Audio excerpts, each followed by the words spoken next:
Başak Teaser'dan sosyal medyada dikkat çeken yeni paylaşım gelib. Məşhur stilist yay tətilindən görüntülərini izləyiciləri ilə bölüşüb. Dəniz kənarında çəkilən fotolarda Başak Teaser'in oğlu ilə birlikdə qumda xoş və səmimi anlar əks olunub.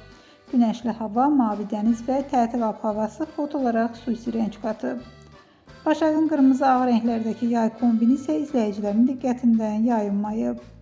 Səmimi ailə görüntüləri qısa zamanda izləyicilər tərəfindən bəyənilib və çoxsaylı reaksiyalar alıb. Başak Teaser'in yay tətilindən bu rəngarəng kadrları sosial mediada gündəm olmağa davam edir.